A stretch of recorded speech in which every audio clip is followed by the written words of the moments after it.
स्वागत है PTC news विस्तार दर्शकों का। मैं हरप्रीत सिंह विचार तकरार लैके एक बार फिर तो तुहाडे सामने हाजिर हाँ। अज का दिन पंजाब के लिए एक काले दिन वजों याद किया जाता रहेगा। अज पंजाब दे विच कोई होएगा शायद जिसकी अख नम ना हुई होवे, जिसके दिल दे विच गम ना होवे, क्योंकि अज पंजाब का एक पुत, एक माँ का पुत हमेशा हमेशा दे लई इस दुनिया नूं अलविदा कह गया। सिद्धू मूसेवाले की मौत कई तरह के सवाल पिछे छड़ गई है, कई तरह के किंतु परंतु पिछे छड़ गई है। उन्होंने जवाबों की तलाश जिहड़ी है वो रहेगी। कहा जाता कि दुनिया के सब तो वड्डा गम हुंदा कि अपने जवान पुत की लाश अपने मोढियां ते रख के शमशान घाट लैके जाना। अज जो हालात सी उत्थे, जो तस्वीरां सी, जो दृश्य सीगे, वो हृदय वलूंदर वाले सीगे। जिसने देखा वो रोया जरूर होवेगा। सिद्धू मूसेवाले नूं सुनन वाले बहुत सारे लोग सीगे, बहुत सारे अजिहे भी लोग सीगे जिहड़े उसनूं नापसंद भी करते सी, पर एक सुरता दे विच सारिआं ने एक गल जरूर कही है कि जो भी होया माड़ा होया। कोई उसके गाने नाल सहमत होवे जां ना होवे, पर जो कांड होया, जो जिस दर्दनाक तरीके दे नाल मौत दी गई है, उस ते हर किसी नूं इतराज़, हर किसी ने दुख का प्रगटावा किया तो एक रोस की लहर देखने को मिली है। रोस तुसीं इत्थों सहज अंदाजा ला सकते हो कि कितना रोस सीगा कि सरकार का कोई नुमाइंदा, कोई MLA, कोई मंत्री, मुख मंत्री तक आखिरी रस्मां दे विच शामिल नहीं हो पाया, क्योंकि उन्होंने पता सी कि लोगों दे विच गुस्सा है, एग्रैशन है, रोस है, और उस रोस गुस्से का शिकार जिहड़ा वो लोग हो सकते हैं। अज हज़ारां की गिणती दे विच लोग अंतिम विदाई दे लई पहुंचे। कुछ तस्वीरां तुहानूं दिखाने, उस तो बाद विचार चर्चा शुरू करांगे।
कल नहीं आया सी, मेरे आए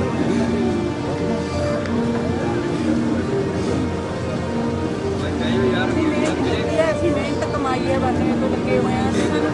हो गए गुरु जी सतनाम सतनाम सतनाम वाहे गुरु सतनाम सनाम सतनाम जी वाहे वाहे गुरु जी।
सो अंतिम विदायगी वेले उमड़िया यह जनसैलाब इस गल की गवाही जरूर भरदा है कि इस नाइंसाफी के खिलाफ, इस जुल्म के खिलाफ लोग एकजुट ने, ਲੋਕਾਂ ਨੇ ਆਵਾਜ਼ ਬੁਲੰਦ ਕੀਤੀ ਹੈ।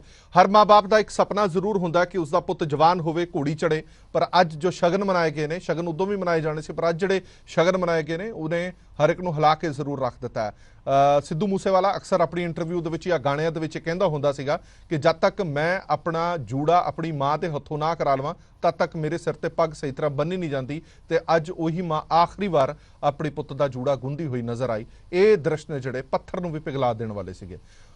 ਪਿਓ ਨੇ ਹੱਥ ਦੇ ਵਿੱਚ ਸੂਹੇ ਰੰਗ ਦੀ ਲਾਲ ਰੰਗ ਦੀ ਦਸਤਾਰ ਫੜੀ ਹੋਈ ਸੀ, ਪੱਗ ਫੜੀ ਹੋਈ ਸੀ, ਸ਼ਾਇਦ ਉਹ ਉਸ ਵੇਲੇ ਬੰਨਣੀ ਹੋਣੀ ਹੈ ਕਿ ਜਦੋਂ ਸ਼ਗਨਾਂ ਲਈ ਜਾਵੇ, ਪਰ ਅੱਜ ਅੰਤਮ ਵਿਦਾਇਗੀ ਵੇਲੇ ਬੰਨੀ ਗਈ।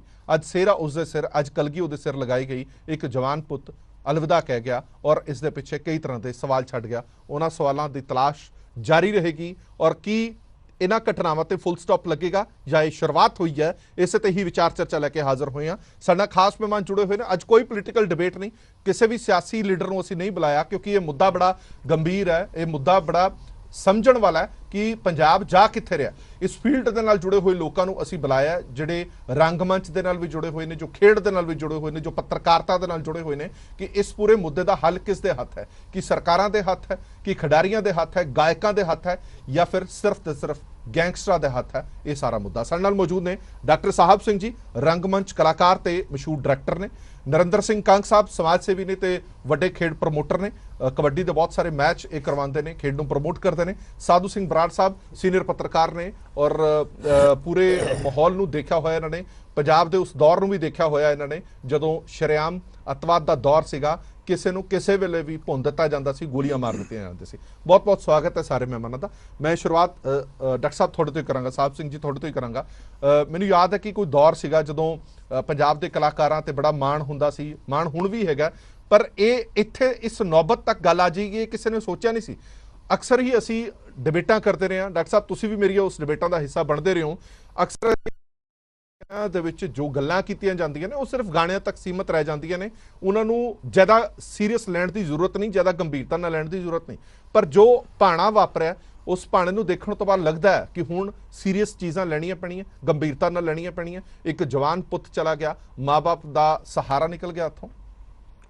ਮੈਂ ਸਮਝਦਾ ਅੱਜ ਜਿਸ ਮਾਹੌਲ 'ਚ ਅਸੀਂ ਅੱਜ ਬੈਠੇ ਹਾਂ ਬੜਾ ਹੀ ਬਹੁਤ ਗਮਗੀਨ ਮਾਹੌਲ ਹੈ ਜੀ, ਪੂਰੇ ਪੰਜਾਬ ਲਈ ਨਹੀਂ, ਪੰਜਾਬ ਤੋਂ ਬਾਹਰ ਵੀ ਜਿੱਥੇ ਵੀ ਕੋਈ ਬੰਦਾ ਬੈਠਾ, ਇਨਸਾਨ ਬੈਠਾ, ਸਾਰਿਆਂ ਲਈ ਬਹੁਤ ਦੁੱਖ ਦੀ ਗੱਲ ਹੈ। ਕੋਈ 27-28 ਸਾਲ ਦਾ ਗੱਭਰੂ ਇਸ ਤਰ੍ਹਾਂ ਤੁਰ ਜਾਣਾ, ਦਰਦਨਾਕ ਮੌਤ, ਉਹ ਵੀ ਇੰਨੀਆਂ ਗੋਲੀਆਂ ਉਹਦੇ ਵੱਜਣੀਆਂ, ਸ਼ਰੇਆਮ ਵੱਜਣੀਆਂ, ਔਰ ਪੂਰਾ ਸਿਸਟਮ ਫੇਲ ਹੋਣਾ, ਸਰਕਾਰਾਂ ਫੇਲ ਹੋਣੀਆਂ, ਕਿਸੇ ਦਾ ਕੁਝ ਵੀ ਨਾ ਕਰ ਪਾਣਾ, ਗਾਇਕ ਭਾਈਚਾਰੇ ਦਾ ਕੁਝ ਨਾ ਕਰ ਪਾਣਾ, ਸਮਾਜ ਦਾ ਕੁਝ ਨਾ ਕਰ ਪਾਣਾ, ਸਿਰਫ ਨਿਹੱਥੇ ਤੇ ਨਿਆਸਰੇ ਹੋ ਕੇ ਬਹਿ ਜਾਣਾ, ਇਹ ਬਹੁਤ ਦੁਖਦਾਈ ਗੱਲ ਹੈ। ਕਹਿੰਦੇ ਹੁੰਦੇ ਸਿਆਣੇ ਕਿ 70 ਤੇ ਬੈਠ ਕੇ ਬਹੁਤੀਆਂ ਵਿਚਾਰਾਂ ਨਹੀਂ ਹੁੰਦੀਆਂ, ਦੁੱਖ ਹੀ ਹੁੰਦਾ। ਪਰ ਇਹ ਸਾਡੀ ਮਜਬੂਰੀ ਵੀ ਬਣਦੀ, ਸਾਡਾ ਫਰਜ਼ ਵੀ ਬਣਦਾ ਕਿ ਅਸੀਂ 70 ਤੇ ਬਹਿ ਕੇ ਵੀ ਕੁਝ ਗੱਲਾਂ ਕਰੀਏ ਤਾਂ ਕਿ ਇਹ 70 ਹੋਰ ਨਾ ਵਿਛੜਨ ਜ਼ਿਆਦਾ। ਕਿਉਂਕਿ ਜਿਵੇਂ ਤੁਸੀਂ ਕਿਹਾ ਇਹ ਸ਼ੁਰੂਆਤ ਹੈ, ਇਹ ਅੰਤ ਨਹੀਂ ਹੈ। ਇਹਦਾ ਅੰਤ ਕਿੱਥੇ ਜਾ ਕੇ ਹੋਣਾ ਉਹ ਸੋਚ ਕੇ ਵੀ ਦਿਲ ਕੰਬਦਾ ਹੈ ਕਿ ਕਿੱਥੇ ਜਾ ਕੇ ਅੰਤ ਹੋਊਗਾ। ਹੁਣੇ ਕਿਉਂਕਿ ਧਮਕੀਆਂ ਆਉਣੀਆਂ ਸ਼ੁਰੂ ਹੋ ਗਈਆਂ, ਇੱਕ ਗਰੁੱਪ ਵੱਲੋਂ ਕਿ ਅਸੀਂ ਇਸ ਦਾ ਬਦਲਾ ਲਵਾਂਗੇ। ਇਹ ਬਦਲਿਆਂ ਦੀ ਖੇਡ ਕਦੋਂ ਤੱਕ ਜਾਰੀ ਰਹੇਗੀ? ਔਰ ਬਦਲੇ ਪਹਿਲਾਂ ਵੀ ਲਏ ਜਾ ਰਹੇ ਨੇ। ਬਤੌਰ ਕਲਾਕਾਰ ਸਾਨੂੰ ਜ਼ਿੰਮੇਵਾਰੀ ਲੈਣੀ ਪਏਗੀ, ਬਤੌਰ ਸਮਾਜ ਸਾਨੂੰ ਜ਼ਿੰਮੇਵਾਰੀ ਲੈਣੀ ਪਏਗੀ, ਬਤੌਰ ਸਰਕਾਰ ਸਾਨੂੰ ਜ਼ਿੰਮੇਵਾਰੀ ਲੈਣੀ ਪਏਗੀ, ਬਤੌਰ ਪ੍ਰਸ਼ਾਸਨ ਜ਼ਿੰਮੇਵਾਰੀ ਲੈਣੀ ਪਏਗੀ। ਜਿੱਥੇ ਵੀ ਅਸੀਂ ਬੈਠੇ ਹਾਂ, ਕਿਸੇ ਵੀ ਤਬਕੇ ਨਾਲ ਸੰਬੰਧਿਤ ਹੈ, ਸਾਨੂੰ ਇਸ ਗੱਲ ਦੀ ਜ਼ਿੰਮੇਵਾਰੀ ਲੈਣੀ ਪਏਗੀ ਕਿ ਅਸੀਂ ਕਿੱਥੋਂ ਚੱਲ ਕੇ ਤੇ ਕਿੱਥੇ ਪਹੁੰਚ ਗਏ ਹਾਂ। ਇਹ ਗਨ ਕਲਚਰ, ਇਸ ਤਰ੍ਹਾਂ ਹਥਿਆਰਾਂ ਦੀ ਨੰਗੀ ਨੁਮਾਇਸ਼ ਪੰਜਾਬ ਦੀਆਂ ਸੜਕਾਂ ਤੇ ਹੋਣੀ ਤੇ ਇੱਕ ਗੱਭਰੂ ਦਾ ਹਲਾਕ ਹੋ ਜਾਣਾ, ਤੇ ਫਿਰ ਉਹਦੇ ਨਾਲ ਇੱਕ ਗੱਲ ਇਹ ਜੁੜਨੀ ਕਿ ਉਹ ਗੱਭਰੂ ਆਪਣੇ ਗੀਤਾਂ ਵਿੱਚ ਉਹਨਾਂ ਹਥਿਆਰਾਂ ਦੀ ਉਸੇ ਤਰ੍ਹਾਂ ਦੀ ਨੰਗੀ ਨੁਮਾਇਸ਼ ਉਹ ਕਰਦਾ ਰਿਹਾ, ਤੇ ਕਿਸ ਤਰ੍ਹਾਂ ਗੈਂਗਸਟਰ ਜਿਹੜੇ ਹੈਗੇ ਆ ਸਾਡੇ ਕਲਾਤਮਕ ਹਲਕਿਆਂ 'ਚ ਪ੍ਰਵੇਸ਼ ਕਰ ਗਏ, ਸਾਡੇ ਖੇਡ ਦੇ ਹਲਕਿਆਂ 'ਚ ਪ੍ਰਵੇਸ਼ ਕਰ ਗਏ, ਸਾਡੇ ਪੂਰੇ ਸੱਭਿਆਚਾਰਕ ਹਲਕਿਆਂ ਦੇ ਵਿੱਚ ਪ੍ਰਵੇਸ਼ ਕਰ ਗਏ, ਤੇ ਸਭ ਤੋਂ ਖਤਰਨਾਕ ਗੱਲ ਸਾਡੇ ਰਾਜਨੀਤਿਕ ਹਲਕਿਆਂ ਦੇ ਵਿੱਚ ਬਹੁਤ ਬੁਰੀ ਤਰ੍ਹਾਂ ਉਹ ਗੈਂਗਸਟਰ ਜਿਹੜਾ ਹੈਗਾ ਉਹ ਪ੍ਰਵੇਸ਼ ਕਰ ਚੁੱਕੇ ਹੋਏ। ਇੱਕ ਪੂਰਾ ਨੈਕਸਸ ਬਣਿਆ ਹੋਇਆ ਜਿੱਥੇ ਪੋਲੀਟੀਕਲ ਲੋਕਾਂ ਨੂੰ, ਸਾਰੀਆਂ ਸਰਕਾਰਾਂ ਨੂੰ ਇਹਨਾਂ ਗੈਂਗਸਟਰਸ ਦੀ ਲੋੜ ਮਹਿਸੂਸ ਹੁੰਦੀ ਹੈ, ਇਹਨਾਂ ਗੈਂਗਸਟਰ ਦੇ ਨਾਲ ਸਾਂਝ ਪੈਂਦੀ ਹੈ, ਇਹਨਾਂ ਨੂੰ ਪ੍ਰਮੋਸ਼ਨ ਮਿਲਦੀ ਹੈ। ਨਹੀਂ ਤਾਂ ਇਹ ਤਾਂ ਬਿਲਕੁਲ ਵੀ ਅਸੀਂ ਇਮੇਜਿਨ ਵੀ ਨਹੀਂ ਕਰ ਸਕਦੇ ਕਿ ਜਿੱਥੇ ਸਰਕਾਰਾਂ ਹੋਣ, ਪ੍ਰਸ਼ਾਸਨ ਹੋਵੇ, ਇੰਨੀ ਪੁਲਿਸ ਹੋਵੇ, ਇੰਨੀਆਂ ਜਾਂਚ ਏਜੰਸੀਆਂ ਹੋਣ, ਇੰਨੀ ਤਫਤੀਸ਼ ਹੁੰਦੀ ਹੋਵੇ ਚੀਜ਼ਾਂ ਦੀ ਕਿ ਤੁਸੀਂ ਇੱਕ ਛੋਟੀ ਜਿਹੀ ਚੀਜ਼, ਬੰਦਾ ਕੋਈ 2 ਬੋਤਲਾਂ ਵੀ ਕਿਸੇ ਨੇ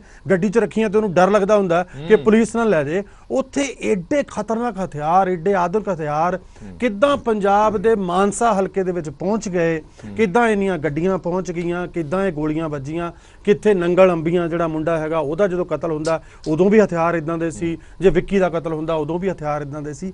ਇਹ ਸਾਰਾ ਕੁਝ ਕਿਵੇਂ ਪੋਸੀਬਲ ਹੋ ਗਿਆ? ਪੰਜਾਬ ਦਾ ਜਿਹੜਾ ਸਧਾਰਨ ਸ਼ਹਿਰੀ ਹੈ, ਜਿਹੜਾ ਪਿੰਡਾਂ 'ਚ ਰਹਿੰਦਾ, ਸ਼ਹਿਰਾਂ 'ਚ ਰਹਿੰਦਾ, ਉਹਦੇ ਲਈ ਇਹ ਬਿਹਤਰ ਮੌਕਾ ਹੈ ਕਿ ਉਹ ਇਹ ਸਵਾਲ ਪੁੱਛੇ। ਇਹ ਸਵਾਲ ਸਿਰਫ ਮੌਜੂਦਾ ਸਰਕਾਰ ਤੋਂ ਨਾ ਪੁੱਛੇ ਜਾਣ, 70 ਸਾਲ ਜਿੰਨੀਆਂ ਸਰਕਾਰਾਂ ਰਹੀਆਂ ਸਾਰਿਆਂ ਦੇ ਪ੍ਰਤੀਨਿਧਾਂ ਨੂੰ ਇਹ ਪੁੱਛਿਆ ਜਾਵੇ ਕਿ ਤੁਸੀਂ ਸਾਨੂੰ ਕਿੱਥੋਂ ਚੁੱਕ ਕੇ ਤੇ ਕਿੱਥੇ ਲੈ ਆਂਦਾ, ਕਿੱਥੇ ਸੁੱਟਿਆ।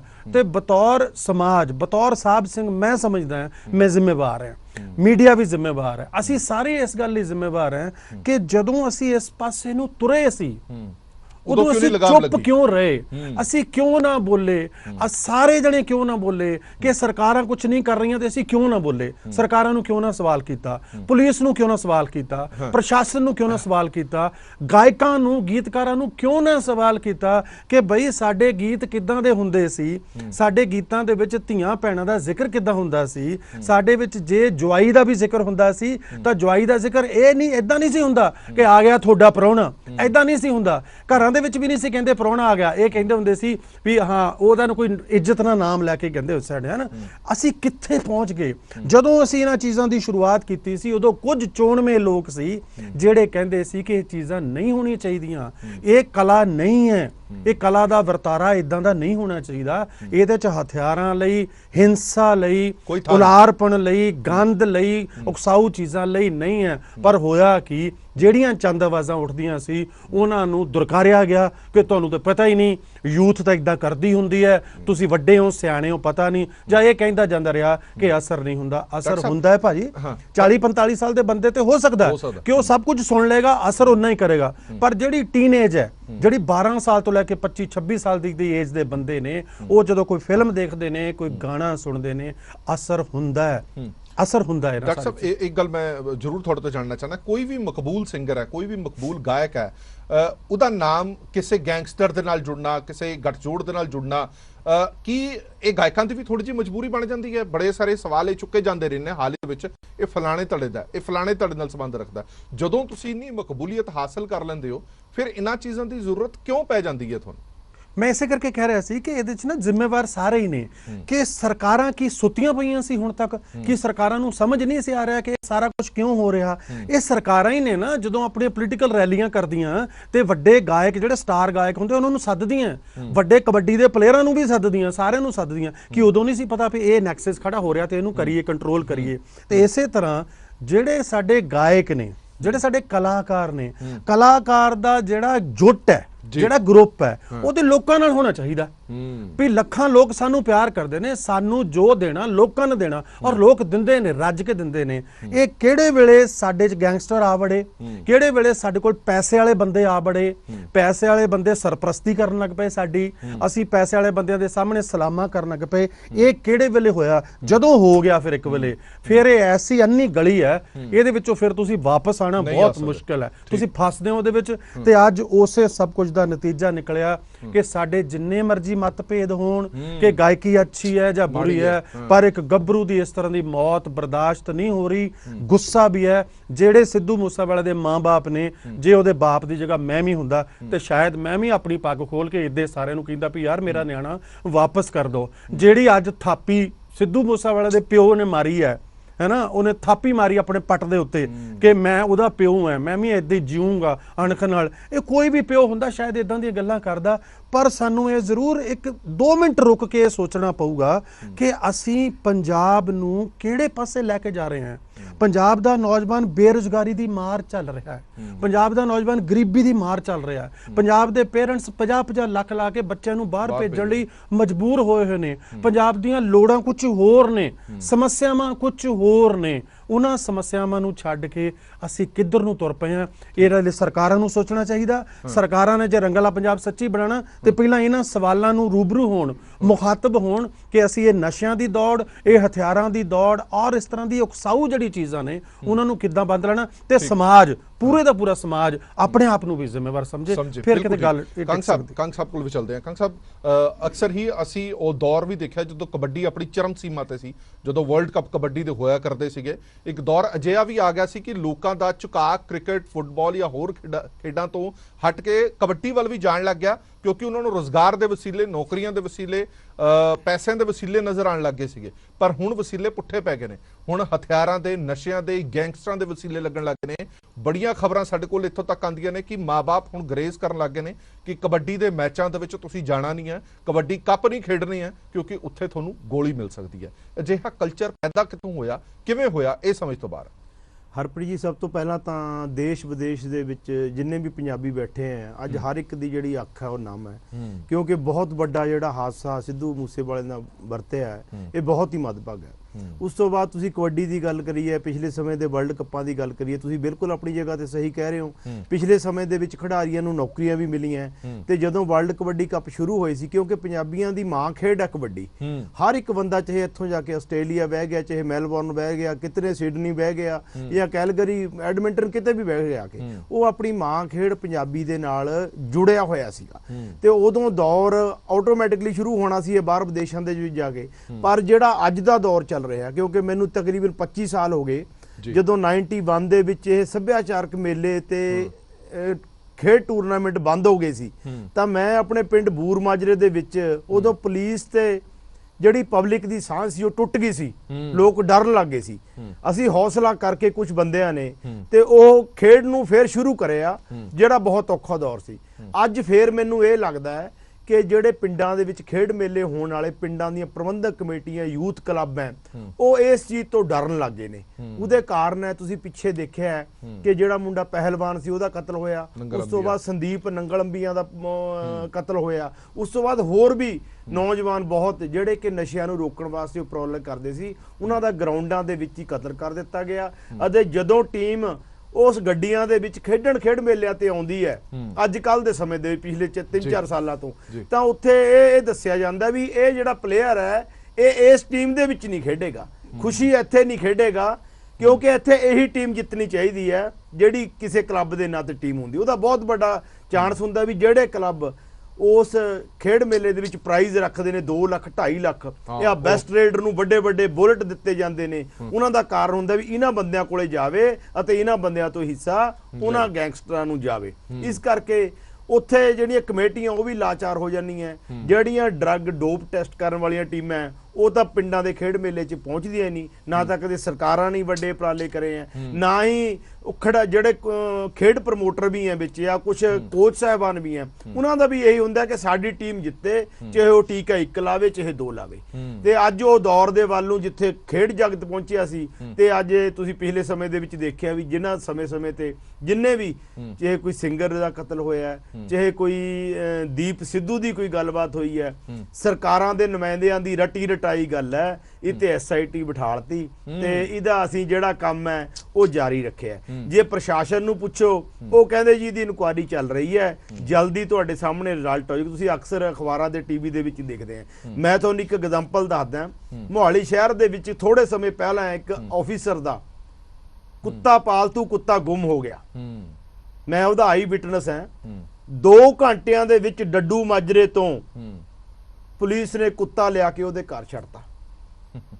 ਅੱਜ ਮਰਡਰ ਹੋ ਰਹੇ ਨੇ, ਕਿੱਡੇ ਕਿੱਡੇ ਖਿਡਾਰੀ ਜਾ ਰਹੇ, ਸਾਡੇ ਬੁੱਧੀਜੀਵੀ ਜਾ ਰਹੇ, ਲੇਖਕ ਕਤਲ ਹੋ ਰਿਹਾ ਉਹਨਾਂ ਦਾ। ਕਿਉਂ? ਇਸ ਦੇ ਵਾਸਤੇ ਕਿਉਂ ਨਹੀਂ ਕੰਮ ਹੋ ਰਿਹਾ? 2 ਸਾਲਾਂ ਤੋਂ SIT ਬੈਠੀਆਂ, ਕੁਝ ਨਹੀਂ ਹੋਇਆ। ਮੈਂ ਇਸ ਸੰਬੰਧ ਦੇ ਵਿੱਚ ਪਿਛਲੀ ਵਾਰ ਅਸੀਂ ਪਟਿਆਲੇ ਜਾ ਕੇ ਗੁਰਲਾਲ ਘਨੌਰ ਜਿਹੜਾ ਕਬੱਡੀ ਦਾ ਸਟਾਰ ਖਿਡਾਰੀ ਹੈ, ਅੱਜ ਕੱਲ ਵਿਧਾਇਕ ਵੀ ਹੈ, ਉਹਨਾਂ ਨਾਲ ਵੀ ਨੰਗਲ ਅੰਬੀਆਂ ਬਾਰੇ ਬਹੁਤ ਮੈਂ ਲਿਖਿਆ ਉਹਦੇ ਬਾਰੇ ਹੁਣ ਤੱਕ ਵੀ, ਲੇਕਿਨ ਮੈਨੂੰ ਲੱਗਦਾ ਉਹ ਵੀ ਕੋਈ ਤਣ ਪੱਤਣ ਨਹੀਂ ਲੱਗ ਰਿਹਾ। ਉਸ ਤਰ੍ਹਾਂ ਹੀ ਜਿਹੜੀ ਅੱਜ ਇਹ ਜਿੱਦਾਂ ਦੀਪ ਸਿੱਧੂ ਦੀ ਪੈ ਗਈ ਜਾਂ ਸਿੱਧੂ ਮੂਸੇਵਾਲੇ ਦੀ ਹੈ, ਇਹ ਵੀ ਜਾਂਚ ਠੰਡੇ ਵਾਸਤੇ ਦੇ ਵਿੱਚ ਪੈ ਕੇ ਲੋਕਾਂ ਨੂੰ, ਕਿਉਂਕਿ ਤੁਹਾਨੂੰ ਪਤਾ ਲੋਕ ਆਪਣੀ ਜਗ੍ਹਾ ਤੇ ਠੀਕ ਖੜੇ ਆ।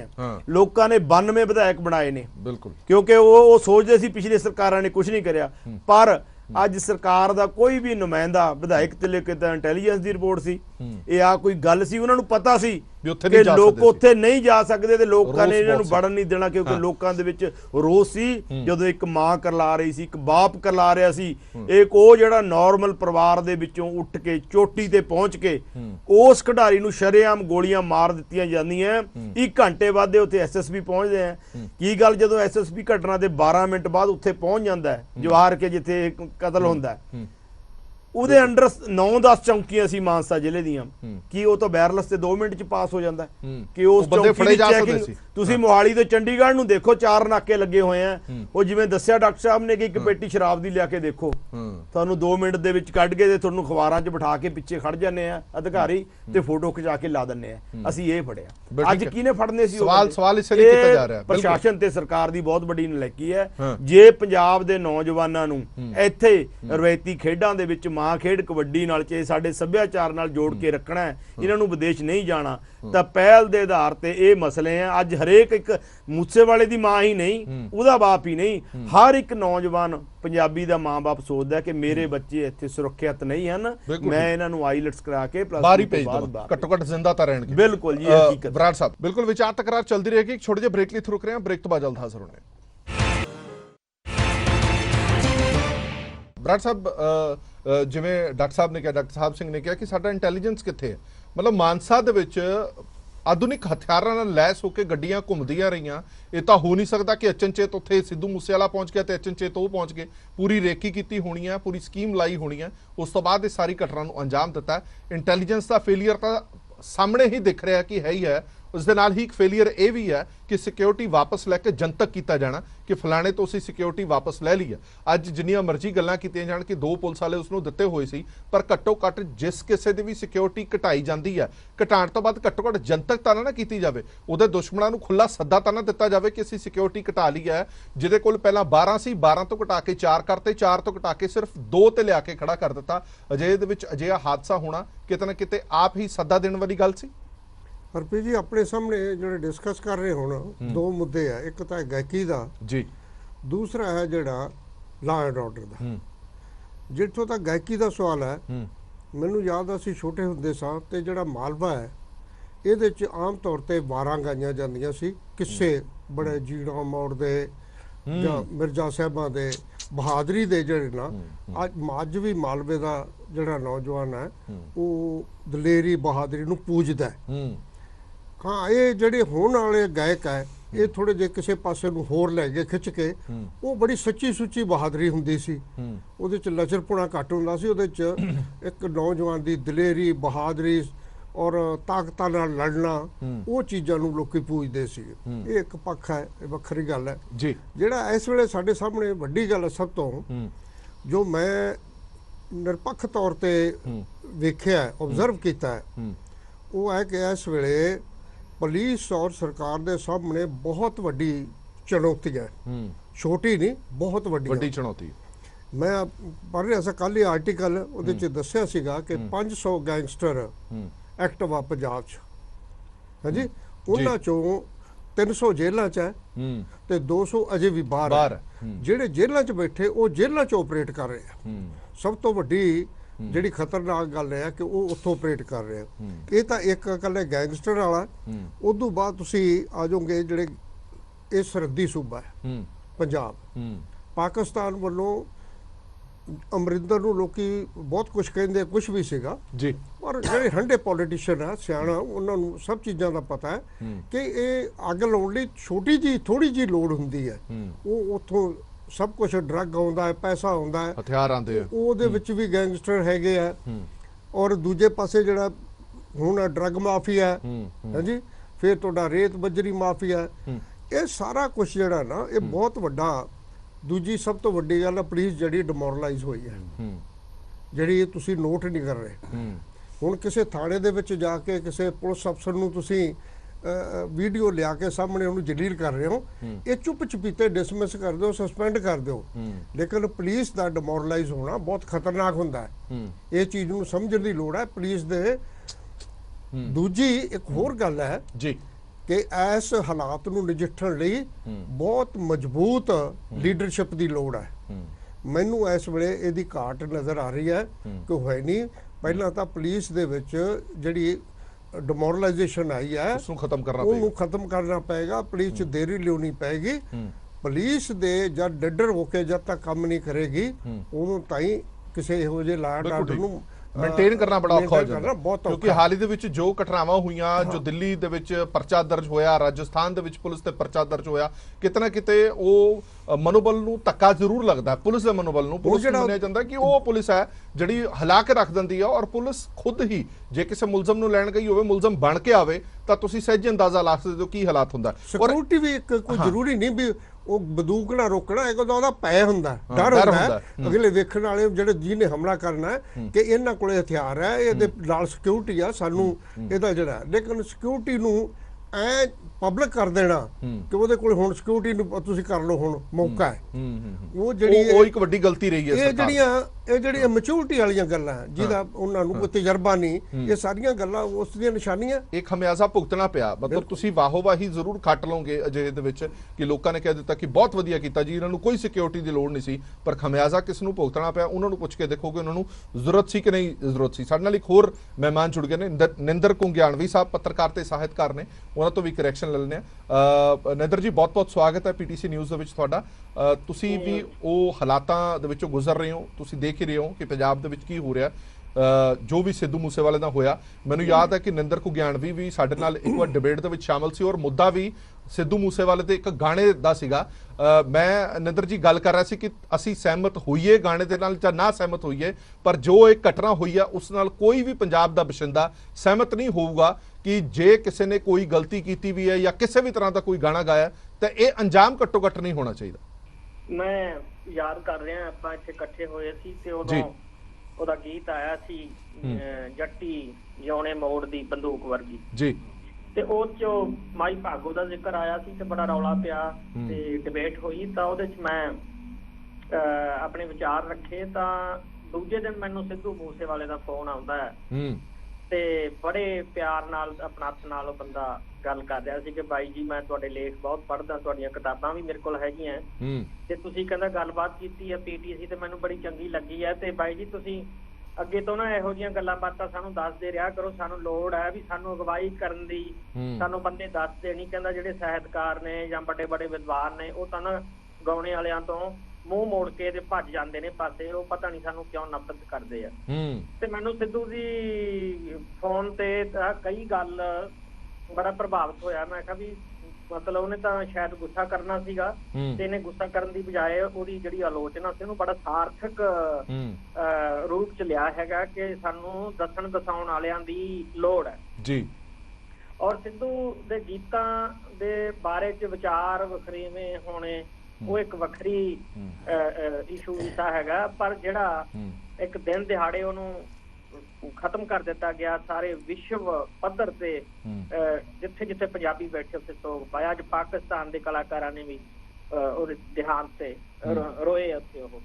ਤੇ ਸਿੱਧੂ ਦੇ ਕਤਲ ਤੇ ਮੈਨੂੰ ਨਾ ਪਿੱਛੇ ਚਲਿਆ ਗਿਆ ਮੈਂ, ਜਦੋਂ ਸਾਡਾ ਕਵੀ ਪਾਸ਼ ਮਾਰ ਦਿੱਤਾ ਸੀਗਾ ਪਿੰਡ ਤਲਵੰਡੀ, ਸੇਮ ਉਹਦਾ ਸਲੇਮ ਪਿੰਡ ਚ 23 ਮਾਰਚ ਸੀਗਾ 88 ਦਾ ਸਾਲ, ਠੀਕ ਹੈ। ਉਹ ਅਜੇ ਇਹਦੇ ਤੋਂ ਪਹਿਲਾਂ ਥੋੜੇ ਦਿਨ ਪਹਿਲਾਂ ਅਮਰ ਸਿੰਘ ਚਮਕੀਲਾ ਨੂੰ 8 ਮਾਰਚ ਨੂੰ 1988 ਚ ਮਾਰ ਦਿੱਤਾ ਸੀ ਅਮਰਜੋਤ ਨਾਲ, ਤੇ ਦੋ ਸਾਜੀ ਵੀ ਮਾਰਤੇ, ਬਾਜਾ ਢੋਲਕੀ ਵਜਾਉਂਦੇ ਸੀ ਨਾਲ ਮਹਿਤਾਜ ਸਜਿੰਦੇ ਸੀਗੇ, ਹਾਂ ਸਜਿੰਦੇ ਸੀ ਉੱਥੇ। ਤੇ ਜੇ ਫਿਰ ਆਪਾਂ ਗੱਲ ਕਰੀਏ 6 ਦਸੰਬਰ 1988 ਨੂੰ ਵਰਿੰਦਰ ਜੱਟ ਤੇ ਜ਼ਮੀਨ ਦੀ ਜਦੋਂ ਸ਼ੂਟਿੰਗ ਹੋ ਰਹੀ ਸੀ ਤਲਵੰਡੀ ਲੁਧਿਆਣੇ ਚ, ਉੱਥੇ ਮਾਰਿਆ। ਤੇ ਅਖੀਰ ਮੈਨੂੰ ਇਹਨਾਂ ਚੋਂ ਯਾਦ ਆਉਂਦਾ ਪਿਆ, ਮੇਰਾ ਮਿੱਤਰ ਸੀ ਬਹੁਤ, ਸਾਡੇ ਇਲਾਕੇ ਦਾ ਸੀ, ਕੋਟਕਪੂਰੇ ਦਾ, ਦਿਲਸ਼ਾਦ ਅਖਤਰ, ਇੱਕ ਵਿਆਹ ਸਮਾਗਮ ਚ ਮਾਰਦਾ ਸੀ। ਤੇ ਜਦੋਂ ਮਿਲਣਾ ਬਹੁਤ ਆਦਰ ਨਾਲ ਪਿਆਰ ਨਾਲ, ਮੈਂ ਤਾਂ ਛੋਟਾ ਸੀ ਉਸ ਤੋਂ, ਤੇ ਉਹਨੂੰ ਡੀਐਸਪੀ ਨੇ ਉਦੋਂ ਮਾਰਿਆ ਜਦੋਂ ਉਹ ਗਾ ਗਾ ਕੇ ਥੱਕ ਗਿਆ। ਤੇ ਡੀਐਸਪੀ ਸਵਰਨ ਸਿੰਘ ਸੀ, ਉਹ ਦਾਰੂ ਪੀ ਗਿਆ ਤੇ ਕਹਿੰਦਾ ਯਾਰ ਉਹ ਗਾਣਾ ਸੁਣਾ, ਨੱਚੀ ਜੋ ਸਾਡੇ ਨਾਲ ਉਹਨੂੰ ਦਿਲ ਵੀ ਦਿਆਂਗੇ, ਹੈ ਨੱਚ ਨੱਚ ਭਾਵੇਂ ਧਮਾਲ ਉਹਨੂੰ ਦਿਲ ਵੀ ਦਿਆਂਗੇ। ਉਹ ਦਿਲਸ਼ਾਦ ਕਹਿੰਦਾ ਵੀ ਡਿਪਟੀ ਸਾਹਿਬ ਮੈਂ ਨਾ ਆਪਦੇ ਜਿਹੜੇ ਗੀਤ ਗਾਉਣਾ ਉਹੀ ਗਾਉਣਾ ਹੈ, ਤੇ ਮੈਂ ਤਾਂ ਏਦਾਂ ਦਾ ਗੀਤ ਕਿਸੇ ਦਾ ਗਾਇਆ ਨਹੀਂ ਕਦੇ। ਉਹਨੇ ਗੁੱਸੇ ਚ ਆਏ ਨੇ ਗੋਲੀਆਂ ਚਲਾਤੀਆਂ, ਮਾਰ ਦਿੱਤਾ, ਔਰ ਬਾਅਦ ਚ ਜੇਲ੍ਹ ਚਲ ਗਿਆ। ਫਿਰ ਉਹ ਆਪ ਵੀ ਸੂਸਾਈਡ ਕਰਕੇ ਮਰ ਗਿਆ। ਇਹ ਇੱਕ ਝਾਤ ਪਾਈ ਹੈ। ਤੇ ਅੱਜ ਸਾਡਾ 5ਵਾਂ ਫਨਕਾਰ ਕਲਾਕਾਰ ਜਿਹੜਾ ਜਿਹਨੇ ਜਿੰਨੇ ਛੋਟੀ ਉਮਰ ਦੇ ਵਿੱਚ ਮੈਨੂੰ ਕੱਲ ਫੋਨ ਆਇਆ ਕੈਨੇਡਾ ਤੋਂ ਤੇ ਬੰਦਾ ਕਹਿੰਦਾ ਯਾਰ ਮੇਰਾ ਨਾ ਬੱਚਾ ਇੱਥੋਂ ਦਾ ਬੋਈ ਹੈ 7 ਸਾਲ ਦਾ ਹੈ, ਉਹ ਉੱਥੋਂ ਦਾ ਕੈਨੇਡਾ ਦਾ ਬੋਈ, ਕਹਿੰਦਾ ਰੋਟੀ ਨਹੀਂ ਖਾ ਰਿਹਾ, ਜਾਂਦੇ ਉਹਨੇ ਖਬਰ ਸੁਣੀ ਹੈ। ਔਰ ਬੱਚੇ ਮਾਂ ਪਿਓ ਨੂੰ ਇਹ ਕਰੇ ਮਾਮ ਡੈਡ ਆਪਾਂ ਇੰਡੀਆ ਚੱਲਣਾ, ਸਿੱਧੂ ਮੂਸੇਵਾਲੇ ਦੇ ਜਿਹੜਾ ਉਹਦਾ ਅੰਤਮ ਰਸਮ ਹੋਣੀ ਹੈ, ਫਿਊਨਲ ਤੇ ਜਾਣਾ। ਇਸ ਤਰ੍ਹਾਂ ਦਾ ਪ੍ਰਭਾਵ ਪਹਿਲੀ ਵਾਰੀ ਵੇਖਣ ਨੂੰ ਮਿਲਿਆ ਕਿਸੇ ਪੰਜਾਬੀ ਗਾਇਕ ਦੇ ਕਤਲ ਦੇ ਉੱਤੇ, ਜਿਹੜੇ 6-7 ਸਾਲ ਦੇ ਬੱਚੇ ਤੋਂ ਲੈ ਕੇ 80 ਸਾਲ 90 ਸਾਲ ਦਾ ਬਜ਼ੁਰਗ ਤੱਕ ਦਾ ਵੀ ਅੰਦਰ ਖਲੋਣਿਆ ਗਿਆ ਹੋਵੇ। ਤਾਂ ਮੈਂ ਸਮਝਦਾ ਕਿ ਮਾੜੇ ਸਮਿਆਂ ਦੇ ਵਿੱਚ ਅਸੀਂ ਹੀਰੇ ਗਵਾਏ ਜਿਨ੍ਹਾਂ ਦਾ ਮੈਂ ਜ਼ਿਕਰ ਕੀਤਾ ਤੇ ਉਹ ਸਮੇਂ ਅੱਜ ਸਾਨੂੰ ਫੇਰ ਚੇਤੇ ਕਰਾਏ ਜਾ ਰਹੇ ਆ। ਦੇਖੋ ਲਾਲਚੰਦ ਜਮਲਾ ਜੱਟ ਲਿਖਦੇ ਸੀ ਵੀ ਕਲਾਕਾਰ ਇੱਕ ਉਹ ਹੈ ਜੱਟਾ ਲਾ ਮਜਬ ਜੋ ਹੋਵੇ, ਜਿੱਥੇ ਭੀੜ ਦੁਨੀਆ ਤੇ ਪੈਂਦੀ ਉੱਥੇ ਜਾ ਖਲੋਵੇ। ਕਲਾਕਾਰ ਤਾਂ ਯਾਰ ਸਾਰਿਆਂ ਦਾ ਸਾਂਝਾ ਹੁੰਦਾ, ਉਹ ਕਿਸੇ ਇੱਕ ਦਾ ਨਹੀਂ ਹੁੰਦਾ। ਠੀਕ ਹੈ ਵੱਖ-ਵੱਖ ਪਾਰਟੀਆਂ ਚ ਤੁਰੇ ਫਿਰਦੇ ਆ, ਪਾਰਟੀਆਂ ਵਾਲੇ ਜਦੋਂ ਬੇਗਲਤੀ ਕਰਦੇ ਫਿਰ ਇੱਧਰ ਨੂੰ ਆ ਜਾਂਦੇ ਆ, ਇਹ ਵੱਖਰੀ।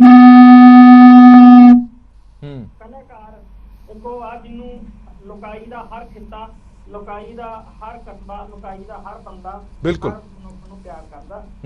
ਸਿੱਧੂ ਮੂਸੇਵਾਲਾ ਸਾਂਝਾ ਬੰਦਾ ਸੀ, ਸਾਂਝਾ ਫਨਕਾਰ ਸੀ, ਉਹਨੂੰ ਇੱਕ ਨਹੀਂ ਉਹਨੂੰ ਲੱਖਾਂ ਲੋਕ ਪਿਆਰ ਕਰਦੇ ਸੀ। ਅੱਜ ਲੱਖਾਂ ਲੋਕ ਉਹਦੇ ਪਿੰਡ 'ਚ ਪਹੁੰਚੇ ਆ ਉਹਨੂੰ ਸ਼ਰਧਾਂਜਲੀਆਂ ਦੇਣ ਵਾਸਤੇ। ਸੋ ਮਨ ਬਹੁਤ ਖਰਾਬ ਹੋਇਆ।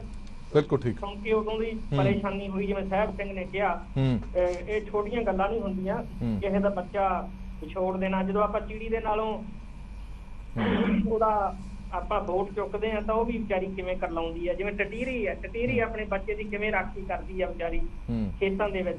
ਤਾਂ ਇਹ ਤਾਂ ਪਸ਼ੂ ਪੰਛੀ ਜਾਨਵਰ ਪਰਿੰਦੇ ਵੀ ਆਪਦੇ ਬੱਚਿਆਂ ਨੂੰ ਐ ਕਰਦੇ ਆ।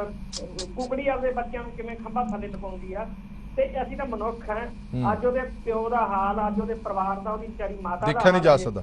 ਸਾਰੀ ਦੁਨੀਆ ਚ ਬਿਲਕੁਲ ਠੀਕ ਹੈ। ਕੁੰਗਿਆਣਵੀ ਸਾਹਿਬ ਬਹੁਤ ਬਹੁਤ ਧੰਨਵਾਦ ਸਾਡੇ ਨਾਲ ਗੱਲਬਾਤ ਕਰਨ ਦੇ ਲਈ।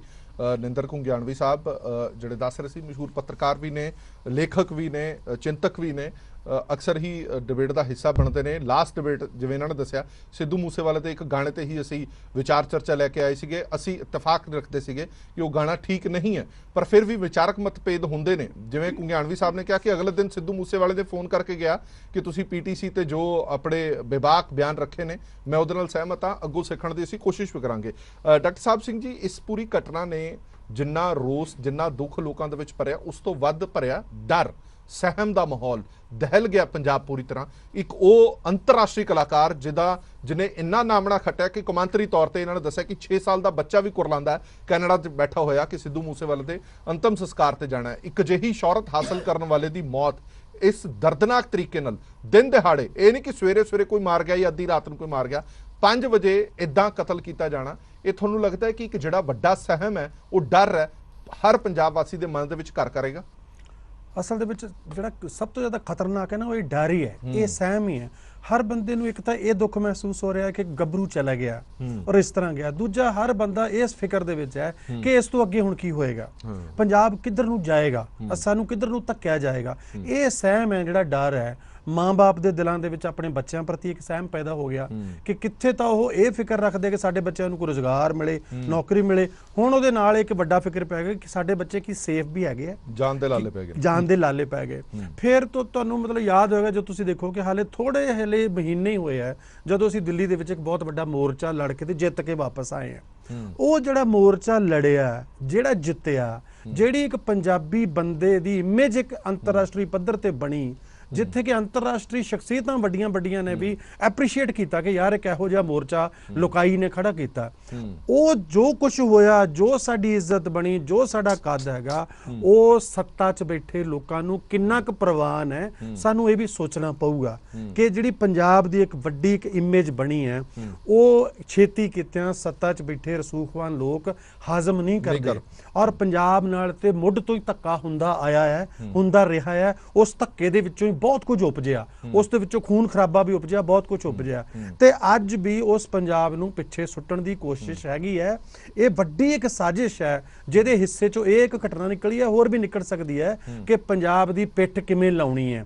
ਉਹ ਕਿਵੇਂ ਲੱਗ ਸਕਦੀ ਹੈ ਕਿ ਪੰਜਾਬ ਜਦੋਂ ਦਿੱਲੀ ਜਾ ਕੇ ਇੱਕ ਇਮੇਜ ਬਣੀ ਹੈ, ਉਹ ਇਸ ਕਰਕੇ ਬਣੀ ਸੀ ਕਿ ਪੰਜਾਬ ਉਸ ਵੇਲੇ ਇਕੱਠਾ ਸੀ, ਕੋਈ ਮਤਭੇਦ ਨਹੀਂ ਸੀ। ਜਿਹੜੇ ਮਤਭੇਦ ਸੀ ਉਹ ਭੁਲਾ ਕੇ ਸਾਰੇ ਲੋਕੀ ਬੈਠੇ ਸੀ, ਅਲੱਗ-ਅਲੱਗ ਵਿਚਾਰਧਾਰਾ ਦੇ ਲੋਕ ਬੈਠੇ ਸੀ, ਕਈਆਂ ਦੀ ਵਿਚਾਰਧਾਰਾ ਬਿਲਕੁਲ ਹੀ ਐਂਟੀ ਸੀ, ਪਰ ਫਿਰ ਵੀ ਇਕੱਠੇ ਲੜ ਰਹੇ ਸੀ ਵੀ ਅਸੀਂ ਇੱਕ ਲੜ ਰਹੇ ਹਾਂ। ਕਾਮਨ ਮਿਨੀਮਮ ਪ੍ਰੋਗਰਾਮ ਸੀ। ਹੁਣ ਕੀ ਹੋ ਰਿਹਾ ਹੈ ਕਿ ਹੁਣ ਇਹੋ ਜਿਹੀਆਂ ਛੋਟੀਆਂ ਘਟਨਾਵਾਂ ਤੇ ਵੱਡੀਆਂ ਘਟਨਾਵਾਂ, ਉਹ ਘਟਨਾਵਾਂ ਜਦੋਂ ਹੁੰਦੀਆਂ ਉਹਨਾਂ ਨੂੰ ਇਸ ਤਰ੍ਹਾਂ ਉਹ ਫੈਲਦੀਆਂ ਤੇ ਫਿਰ ਫੈਲਾਇਆ ਜਾਂਦਾ ਹੈ। ਸੋਸ਼ਲ ਮੀਡੀਆ ਰਾਹੀਂ ਉਸ ਅੱਗ ਨੂੰ ਹੋਰ ਤੇਜ਼ ਕੀਤਾ ਜਾਂਦਾ ਹੈ ਕਿ ਇਹ ਜਿਹੜੇ ਪੰਜਾਬ ਦੇ ਲੋਕ ਨੇ ਇਹ ਆਪਸ ਵਿੱਚ ਖੈਣ, ਆਪਸ ਵਿੱਚ ਹੀ ਭਿੜਨ, ਇਹਨਾਂ ਦੀਆਂ ਧਿਰਾਂ ਬਣ ਜਾਣ ਅਲੱਗ-ਅਲੱਗ। ਇੱਕ ਧਿਰ ਕਵੇ ਕਿ ਮੈਂ ਆਹ ਗਲਤ ਹੈ, ਦੂਜੀ ਧਿਰ ਕਵੇ ਦੂਜੀ ਗਲਤ ਹੈ, ਤੇ ਖੈਣ ਤੇ ਇਹਨਾਂ ਦੀ ਤਾਕਤ ਕਮਜ਼ੋਰ ਹੋਵੇ। ਜਦੋਂ ਤਾਕਤ ਕਮਜ਼ੋਰ ਹੋ ਗਈ ਤੇ ਫਿਰ ਤੁਸੀਂ ਕੁਝ ਵੀ ਕਰ ਸਕਦੇ ਹੋ। ਅੱਜ ਹਲਕੀ ਕੰਸੋ ਗਵਰਨਰੀ ਰਾਜ ਦੀ ਸਾਡੇ ਕੰਨਾਂ 'ਚ ਗੂੰਜਣੀ ਸ਼ੁਰੂ ਹੋ ਗਈ ਹੈ ਨਾ ਵੀ ਗਵਰਨਰੀ ਰਾਜ ਹੋ ਜਾਣਾ ਚਾਹੀਦਾ, ਸਰਕਾਰ ਦਾ ਇੱਥੇ ਕੋਈ ਫਾਇਦਾ ਨਹੀਂ ਹੈ, ਸਰਕਾਰ ਨਿਕੰਮੀਆਂ ਜਾਂ ਕੁਝ ਵੀ ਹੈ। ਸਰਕਾਰਾਂ ਤੇ ਨਿਕੰਮੀਆਂ ਹੈਗੀਆਂ, ਨਿਕੰਮੀਆਂ ਹੀ ਸਾਡੇ ਪੱਲੇ ਪਈਆਂ ਅੱਜ ਤੱਕ। ਸਮਾਜ ਵੀ ਸਾਡਾ ਨਿਕੰਮੇ ਵੱਲ ਵਧਿਆ, ਸਮਾਜ ਨੂੰ ਆਪਣੇ ਨਿਕੰਮੇਪਣ ਨੂੰ ਗੌਰ ਕਰਨਾ ਚਾਹੀਦਾ ਹੈ, ਕਲਾਕਾਰਾਂ ਨੂੰ ਵੀ ਗੌਰ ਕਰਨਾ ਚਾਹੀਦਾ, ਤੇ ਸਾਨੂੰ ਇਹ ਖਿਆਲ ਰੱਖਣਾ ਚਾਹੀਦਾ ਕਿ ਜੇ ਅਸੀਂ ਅੱਗ ਨਾਲ ਖੇਡਾਂਗੇ ਤੇ ਹੱਥ ਸੜਨਗੇ ਹੀ ਸੜਨਗੇ। ਇਹ ਨਹੀਂ ਹੋ ਸਕਦਾ ਕਿ ਅਸੀਂ ਅੱਗ ਨਾਲ ਖੇਡੀ ਵੀ ਜਾਈਏ ਤੇ ਅਸੀਂ ਕਿ ਸਾਡੇ ਹੱਥ ਵੀ ਨਾ ਸੜਨ। ਅਸੀਂ ਅੱਗ ਨਾਲ ਕਿਤੇ ਖੇਡੇ ਆਂ, ਹਾਲੇ ਵੀ ਖੇਡ ਰਹੇ ਆਂ ਤੇ ਸਾਡੇ ਹੱਥ ਸੜੇ ਨੇ ਅੱਜ ਬਹੁਤ ਬੁਰੀ ਤਰ੍ਹਾਂ। ਇਹਨੂੰ ਬਹੁਤ ਧਿਆਨ ਨਾਲ ਸੋਚਣਾ ਪਊਗਾ। ਸਰਕਾਰਾਂ ਕਿੱਥੇ ਕਿਸ ਤਰ੍ਹਾਂ ਕਰਦੀਆਂ ਤੇ ਕੀ ਨਹੀਂ ਕਰਦੀਆਂ। ਕਿੱਥੋਂ ਪੈਦਾ ਹੁੰਦੇ ਮੇਰੇ ਵੀਰ ਸਿੱਧੂ ਮੂਸੇਵਾਲੇ ਵਰਗੇ, ਕਿੱਥੋਂ ਪੈਦਾ ਹੁੰਦੇ ਮਨਕੀਰਤ ਔਲਖ ਵਰਗੇ, ਕਿਉਂ ਇਹੋ ਜੀ ਗਾਇਕੀ ਉਹ ਗਾਉਂਦੇ ਨੇ, ਕਿਉਂ ਪ੍ਰਮੋਟ ਹੋ ਜਾਂਦੀ ਹੈ, ਕਿਉਂ ਲੋਕਾਂ ਦੇ ਦਿਲਾਂ ਵਿੱਚ ਵੱਸ ਜਾਂਦੀ ਹੈ, ਕਿਉਂ ਲੱਖਾਂ ਲੋਕੀ ਉਸ ਨੂੰ ਪਸੰਦ ਕਰਨ ਲੱਗ ਪੈਂਦੇ ਆ। ਇਸ ਸਾਰੇ ਕੁਝ ਦਾ ਵਿਸ਼ਲੇਸ਼ਣ ਕਰਨਾ ਜ਼ਰੂਰੀ ਹੈ। ਐਵੇਂ ਇੱਥੇ ਬੈਠ ਕੇ ਅਸੀਂ ਕਹਿ ਜਾਈਏ ਕਿ ਇਹ ਸਾਰਾ ਕੁਝ ਗਲਤ ਹੈ, ਲੋਕੋ ਇਹਨੂੰ ਲਾਈਕ ਨਾ ਕਰੋ, ਇਹਦੇ ਲੋਕ ਲਾਈਕ ਤਾਂ ਕਰ ਰਹੇ ਨੇ ਨਾ, ਉਹਦਾ ਵਿਸ਼ਲੇਸ਼ਣ ਕਰਨਾ ਪਊਗਾ ਕਿ ਪੰਜਾਬ ਦੀ ਯੂਥ ਦੇ ਹਾਲਾਤ ਕੀ ਨੇ, ਪੰਜਾਬ ਦੀ ਯੂਥ ਚੋਂ ਕਿੱਥੋਂ ਸਿੱਧੂ ਮੂਸੇਵਾਲਾ ਨਿਕਲਦਾ ਹੈ ਤੇ ਫਿਰ ਕਿੱਦਾਂ ਇਸ ਮੁਕਾਮ ਤੇ ਪਹੁੰਚਦਾ। ਇਹ ਚੀਜ਼ਾਂ ਸਾਨੂੰ ਸੋਚਣੀਆਂ ਪੈਣੀਆਂ ਪੂਰੇ ਸਮਾਜ ਨੂੰ। ਪੰਜਾਬ ਦੇ ਵਿੱਚ ਜਿਹੜਾ ਪੰਜਾਬ ਦਾ ਯੂਥ ਹੈ ਉਹ ਬੇਰੁਜ਼ਗਾਰ ਹੈ, ਉਹ ਡਾਇਰੈਕਸ਼ਨਲੈਸ ਹੈ। ਉਹ ਕਦੇ ਮੱਥਾ ਮਾਰਦਾ ਕਿ ਮੈਂ ਇਧਰਲੇ ਪਾਸੇ ਨੂੰ ਚੱਲ ਜਾਵਾਂ, ਇਧਰ 4 ਪੈਸੇ ਬਣ ਜਾਣਗੇ, ਕਦੇ ਮੱਥਾ ਮਾਰਦਾ ਮੈਂ ਇਧਰ ਨੂੰ ਚੱਲ ਜਾ, ਤੇ ਉਹਨੂੰ ਬੌਂਦਲੇ ਹੋਏ ਨੂੰ ਪਤਾ ਕੁਝ ਨਹੀਂ ਲੱਗਦਾ ਕਿ ਕੌਣ ਕਦੋਂ ਉਹਨੂੰ ਵਰਤ ਜਾਂਦਾ। ਉਹਨੂੰ ਕਦੀ ਸਿਆਸਤ ਵਰਤ ਜਾਂਦੀ ਹੈ, ਕਦੀ ਧਰਮ ਵਾਲੇ ਲੋਕ ਵਰਤ ਜਾਂਦੇ ਆ, ਕਦੀ ਇਹ ਹੁਣ ਗੈਂਗਸਟਰ ਵਰਤਣ ਲੱਗ ਪਏ, ਕਦੇ ਪੈਸੇ ਵਾਲੇ ਲੋਕ ਵਰਤਣ ਲੱਗ ਪਏ। ਉਹਨੂੰ ਪਤਾ ਵੀ ਨਹੀਂ ਲੱਗਦਾ ਵਿਚਾਰੇ ਨੂੰ ਕਿ ਉਹ ਕਦੋਂ ਵਰਤਿਆ ਗਿਆ। ਨਹੀਂ ਤਾਂ ਸਿੱਧੂ ਮੂਸੇਵਾਲਾ ਕੋਈ ਐਡਾ ਵੀ ਕੋਈ ਅਣਜਾਣ ਨਹੀਂ ਸੀ ਵੀ ਜਿਹਨੂੰ ਪਤਾ ਨਾ ਹੋਵੇ ਭਈ ਯਾਰ ਜਿਹੜੇ ਹਥਿਆਰ ਹੁੰਦੇ ਆ, ਜਿਸ ਗੁਰੂ ਸਾਹਿਬ ਨੂੰ ਅਸੀਂ ਮੰਨਦੇ ਆ ਉਸ ਗੁਰੂ ਸਾਹਿਬ ਨੇ ਇਹ ਕਿਹਾ ਸੀ ਕਿ ਇਹ ਕਿਰਪਾਨ 5 ਕਕਾਰਾਂ ਚ ਤਾਂ ਸ਼ਾਮਲ ਕੀਤੀ ਹੈ ਕਿਉਂਕਿ ਕਿਰਪਾ ਕਰਨ ਵਾਲੀ ਕਿਰਪਾਨ ਹੈ। ਇਹ ਕਦੇ ਮਜ਼ਲੂਮ ਤੇ ਨਹੀਂ ਉੱਠਣੀ, ਆਤਮ ਰੱਖਿਆ ਲਈ ਹੈ ਤੇ ਦੁਸ਼ਮਣ ਨਾਲ ਲੜਨ ਲਈ ਹੈ। ਉਸ ਹਥਿਆਰ ਨੂੰ ਕਦੇ ਗੁਰੂ ਸਾਹਿਬ ਨੇ ਸੈਲੀਬ੍ਰੇਟ ਕਰਨ ਨੂੰ ਨਹੀਂ ਸੀ ਕਿਹਾ, ਕਦੀ ਗਲੋਰੀਫਾਈ ਕਰਨ ਨੂੰ ਨਹੀਂ ਸੀ, ਕਦੇ ਧੌਂਸ ਦਿਖਾਉਣ ਲਈ ਨਹੀਂ ਸੀ ਕਿਹਾ। ਇਹ ਕਿਉਂਕਿ ਸਿਆਣੇ ਵੀ ਸਾਨੂੰ ਕਹਿੰਦੇ ਸੀ ਨਾ ਵੀ ਮਿਆਨ ਚੋਂ ਤਲਵਾਰ ਕੱਢਣੀ ਨਹੀਂ, ਕਿਰਪਾਨ ਕੱਢੋਗੇ ਤੇ ਖੂਨ ਮੰਗੇਗੀ। ਤੇ ਸਾਡੀ ਗਾਇਕੀ, ਸਾਡਾ ਕਿਤੇ ਕਲਚਰ, ਸਾਡੇ ਪੋਲੀਟੀਕਲ ਲੋਕ, ਸਾਡੇ ਰੈਬਰ, ਇਹ ਸਾਰੇ ਕੁਝ ਮਤਲਬ ਨੰਗੀਆਂ ਕਿਰਪਾਨਾਂ ਨੂੰ ਪ੍ਰਮੋਟ ਹੋਣਾ ਸ਼ੁਰੂ ਹੋ ਗਿਆ, ਹਥਿਆਰਾਂ ਨੂੰ ਪ੍ਰਮੋਟ ਹੋਣਾ ਸ਼ੁਰੂ ਹੋ ਗਿਆ। ਪੁਲਿਸ ਵਾਲਿਆਂ ਨੇ ਪਰਵਾਹ ਨਹੀਂ ਕੀਤੀ, ਪੁਲਿਸ ਵਾਲੇ ਵੀ ਖੜ ਕੇ ਤਸਵੀਰਾਂ ਖਿਚਵਾਉਂਦੇ ਰਹੇ, ਅਸੀਂ ਪੂਰੇ ਸਮਾਜ ਨੇ ਪਰਵਾਹ ਨਹੀਂ ਕੀਤੀ। ਹੁਣ ਵੇਲਾ ਆ ਗਿਆ, ਮੈਂ ਸਮਝਦਾ ਸਿੱਧੂ ਮੂਸੇਵਾਲਾ ਵੀਰ, ਮੈਂ ਸਮਝਦਾ ਵੀ ਕੁਰਬਾਨੀ ਹੋਈ ਇਹ ਉਹਦੀ, ਇਹ ਸੈਕਰੀਫਾਈਸ ਹੋ ਗਿਆ ਕਿ ਉਹ ਗਿਆ ਤੇ ਸਾਡੀਆਂ ਅੱਖਾਂ ਖੋਲ ਗਿਆ। ਸਾਨੂੰ ਪਤਾ ਲੱਗਾ ਕਿ ਐਡਾ ਫੇਮਸ ਬੰਦਾ, ਕਰੋੜਾਂ ਦੇ ਦਿਲਾਂ 'ਚ ਰਾਜ ਕਰਨ ਵਾਲਾ ਬੰਦਾ ਵੀ ਜੇ ਸੜਕ ਦੇ ਕੰਢੇ ਐਦਾਂ ਮਰ ਸਕਦਾ ਹੈ, ਉਹਦਾ ਕਰੋੜਾਂ ਅਰਬਾਂ ਰੁਪਈਆ ਕਮਾਇਆ, ਉਹਦੇ ਮਾਂ-ਬਾਪ ਦੇ ਲਈ ਕੱਖ ਹੋ ਗਿਆ, ਉਹਦੇ ਕਿਸੇ ਕੰਮ ਦਾ। ਅਸੀਂ ਕਿੱਥੇ ਖੜੇ ਹਾਂ? ਸਾਨੂੰ ਇਹ ਗੱਲਾਂ ਸੋਚਣੀਆਂ ਵਿਚਾਰਨੀਆਂ। ਠੀਕ ਹੈ ਕੰਗ ਸਾਹਿਬ, ਕੀ ਇਹ ਵੀ ਕਹਿ ਸਕਦੇ ਹਾਂ ਅਸੀਂ ਕਿ ਪੈਸਾ ਵੀ ਇੱਕ ਵੱਡਾ ਕਾਰਨ ਹੈ? ਕਿਉਂਕਿ ਦੇਖੋ ਤੁਸੀਂ ਖੇਡ ਮੇਲਿਆਂ ਦੇ ਵਿੱਚ, ਕਬੱਡੀ ਖੇਡ ਮੇਲਿਆਂ ਦੇ ਵਿੱਚ, ਗਾਇਕੀ ਦੇ ਵਿੱਚ ਜਦੋਂ ਤੋਂ ਵਾਧੂ ਪੈਸੇ ਨੇ ਸ਼ਮੂਲੀਅਤ ਕੀਤੀ, ਉਸ ਤੋਂ ਬਾਅਦ ਇਹ ਸਾਰੀਆਂ ਘਟਨਾਵਾਂ ਇੱਕ ਤੋਂ ਬਾਅਦ ਇੱਕ ਜੁੜਦੀਆਂ ਰਹੀਆਂ। ਜਦੋਂ ਇਹ ਪਤਾ ਲੱਗ ਗਿਆ ਕਿ ਇੱਕ ਸੌਖਾ ਰਾਹ ਵੀ ਹੋ ਸਕਦਾ ਹੈ ਪੈਸਾ ਕਮਾਉਣ ਦਾ ਜਾਂ ਰਾਤੋਂ ਰਾਤ ਅਮੀਰ ਬਣਨ ਦਾ, ਤਾਂ ਵੀ ਸ਼ਾਇਦ ਅਜਿਹੀਆਂ ਗੱਲਾਂ ਵਰਤਾਰੇ ਨੇ ਜ਼ਿਆਦਾ ਵੱਧ ਗਏ ਨੇ। ਹਰਪ੍ਰੀਤ ਜੀ, ਜੇ ਬਿਲਕੁਲ ਤੁਸੀਂ ਸਹੀ ਗੱਲ ਕਹੀ ਹੈ ਇਹ ਪੈਸੇ ਦੇ ਲਾਲਸਾ ਕਰਕੇ ਹੀ ਸਾਰਾ ਕੁਝ ਹੁੰਦਾ। ਅੱਗੇ ਆਪਾਂ ਪਿੰਡਾਂ 'ਚ ਖੇਡ ਮੇਲਾ ਕਰਾਉਂਦੇ ਸੀ, ਪਿੰਡ ਤੋਂ 10-10 20-20 ਰੁਪਏ 50-50 100 ਰੁਪਏ ਇਕੱਠਾ ਕਰਕੇ ਆ ਕਿਸੇ ਐਨਆਰਆਈ ਵੀਰਾਂ ਨੇ ਭੇਜਤੇ 3-4 ਲੱਖ ਦੇ ਵਿੱਚ ਬਹੁਤ ਵਧੀਆ ਪ੍ਰੋਗਰਾਮ ਸਟੇਜ ਦਾ ਤੇ ਗਰਾਊਂਡ ਦਾ ਮਾਰਕਿੰਗ ਜੋ ਰੈਫਰੀਆਂ ਦਾ ਕਰਕੇ ਨਿਪਟ ਜਾਂਦਾ ਸੀ। ਅੱਜ ਦਾ ਅਸੀਂ ਪਿਛਲੇ ਦਿਨਾਂ ਦੇ ਵਿੱਚ 3 ਸਾਲ ਲਗਾਤਾਰ ਵੱਡਾ ਖੇਡ ਮੇਲਾ ਕਰਾਉਂਦੇ ਰਹੇ ਆ ਤੇ 25 ਤੋਂ 30 ਲੱਖ ਦਾ ਬਜਟ ਉੱਥੇ ਜਿਹੜਾ ਹੈਗਾ ਖੇਡ ਮੇਲੇ ਤੇ। ਉੱਥੇ ਕਾਰਨ ਕੀ ਹੁੰਦਾ ਸੀ ਕਿ ਖਿਡਾਰੀ ਖੇਡਣ ਆਏਗਾ ਤੇ ਜੇ ਉਹ ਖਿਡਾਰੀ ਨੇ ਇੱਥੇ ਆ ਕੇ ਖੇਡਣਾ ਹੈ ਤਾਂ ਉਹ ਅਲੱਗ ਆਪਣਾ 50,000 ਰੁਪਇਆ ਮੰਗਦਾ। ਹੋ ਸਕਦਾ ਮੈਨੂੰ ਲੱਗਦਾ ਸੀ ਕਿ ਉਹ ਨਹੀਂ ਸੀ ਮੰਗਦਾ, ਜਿਹੜਾ ਉਹਨਾਂ ਨੂੰ ਉਹਨਾਂ ਦੇ ਪਿੱਛੇ ਬੰਦਾ ਬੈਠਾ ਉਹਨਾਂ ਨੂੰ ਉਹ ਕਹਿ ਰਿਹਾ ਤੁਸੀਂ ਤਾਂ ਖੇਡਣ ਜਾਣਾ ਹੈ ਅਗਰ ਤੁਹਾਨੂੰ ਕੁਝ ਇੱਥੋਂ ਮਿਲੂਗਾ। ਕਿਉਂਕਿ ਇਹ ਮੈਂ ਬਿਲਕੁਲ ਹਕੀਕਤ ਗੱਲ ਕਰ ਰਿਹਾ। ਦੂਜੀ ਮੈਨੂੰ ਬਰਾੜ ਸਾਹਿਬ ਦੀ ਗੱਲ ਹੈ ਬਹੁਤ, ਮੈਂ ਇਹ ਤੋਂ 100% ਸਹੀ ਮੰਨਦਾ ਕਿ ਜਿਹੜਾ ਸਾਡਾ ਪ੍ਰਸ਼ਾਸਨ ਹੈ, ਸਾਡੇ ਪ੍ਰਸ਼ਾਸਨ, ਕਿਉਂਕਿ ਜਿਹੜੀ ਸਰਕਾਰ ਹੁੰਦੀ ਹੈ ਇਹਨੂੰ ਮੁਲਾਜ਼ਮ ਚਲਾਉਂਦੇ ਨੇ। ਜੇ ਅਸੀਂ ਮੁਲਾਜ਼ਮਾਂ ਦਾ ਹੀ ਮਨ ਤੋੜਨ ਲੱਗ ਜਾਵਾਂਗੇ, ਦਿਲ ਤੋੜਨ ਲੱਗ ਜਾਵਾਂਗੇ, ਉਹਦੀ ਜਿਹਨਾਂ ਨੇ ਵੀਡੀਓ ਦੀ ਗੱਲ ਕੀਤੀ ਹੈ, ਤਾਂ ਕਿਤੇ ਨਾ ਕਿਤੇ ਸਰਕਾਰਾਂ ਨੂੰ ਤੇ ਆਮ ਪਬਲਿਕ ਦੇ ਵਿੱਚ ਉਹ ਗੱਲ ਹੈ ਜਿਹੜੀ ਉਹ ਨਿਘਾਰ ਵੱਲ ਨੂੰ ਜਾਏਗੀ। ਤੇ ਦੂਜੀ ਮੈਂ ਗੱਲ ਕਰਨ ਲੱਗਿਆ ਸੀ ਕਿ ਪਿੰਡਾਂ ਦੇ ਵਿੱਚ ਸਿੱਧੂ ਮੂਸੇਵਾਲੇ ਨੇ ਇੱਕ ਹੋਰ ਰੀਤ ਸੀ ਕਿ ਉਹਦੇ ਕੋਲ ਸਾਰਾ ਕੁਝ ਸੀਗਾ। ਅੱਜ ਕੱਲ ਵੱਡੇ ਵੱਡੇ ਸਟਾਰ ਹੈ, ਚਾਹੇ ਭਗਵੰਤ ਮਾਨ ਜੀ ਹੈ, ਚਾਹੇ ਹਰਭਜਨ ਮਾਨ ਜੀ ਹੈ, ਚਾਹੇ ਜਿਹੜੇ ਮਰਜ਼ੀ ਸਟਾਰ ਨੇ, ਉਹ ਜਾ ਕੇ ਕੋਈ ਦਿੱਲੀ, ਕੋਈ ਬੰਬੇ, ਕੋਈ ਕਿਤੇ ਕਿਤੇ ਬੈਠ ਗਏ। ਉਸ ਬੰਦੇ ਦੀ ਇੱਕ ਸੋਚ ਸੀ ਕਿ ਮੈਂ ਪਿੰਡ ਦੇ ਵਿੱਚ ਹੀ ਰਹਿਣਾ ਹੈ ਕਿਉਂਕਿ ਪਿੰਡਾਂ 'ਚ ਪੰਜਾਬ ਵੱਸਦਾ ਹੈ ਤੇ ਮੈਂ ਆਪਣੇ ਮਾਂ-ਬਾਪ ਦੇ ਕੋਲ ਹੀ ਰਹਿਣਾ ਹੈ। ਮੈਂ ਇੱਕ ਯੂਥ ਨੂੰ ਨਵੀਂ ਸੇਧ ਦੇਣੀ ਹੈ ਕਿ ਅਗਰ ਮੈਂ ਇੱਥੇ ਰਹਿ ਕੇ ਕੈਨੇਡਾ ਤੋਂ ਮੁੜ ਕੇ ਆ ਕੇ ਕਾਮਯਾਬ ਹੋ ਸਕਦਾ ਹੈ, ਆਪਣਾ ਨਾਂ ਬਣਾ ਸਕਦਾ ਹੈ। ਮੇਰੇ ਮਾਂ-ਬਾਪ ਕੋਈ ਜ਼ਿਆਦਾ ਪੜ੍ਹੇ ਲਿਖੇ ਨਹੀਂ, ਇੱਕ 15 ਸਾਲ ਨੌਕਰੀ ਕਰਕੇ ਜਿਹੜਾ ਬੰਦਾ ਹੌਲਦਾਰ ਪੈਨਸ਼ਨ ਆਇਆ ਹੋਵੇ ਉਹਦਾ ਪੁੱਤ ਸੀ ਉਹ, ਤੇ ਉਹਨੇ ਆ ਕੇ ਫਿਰ ਉਹੀ ਆਪਣੇ ਪਿੰਡਾਂ ਨੂੰ ਅਪਣਾਇਆ ਤੇ ਆਪਣੀ ਮਿੱਟੀ ਦੇ ਵਿੱਚ ਹੀ ਉਹਨੇ ਉੱਥੇ ਬੈਠ ਕੇ ਹੀ ਤਰੱਕੀ ਕਰੀ।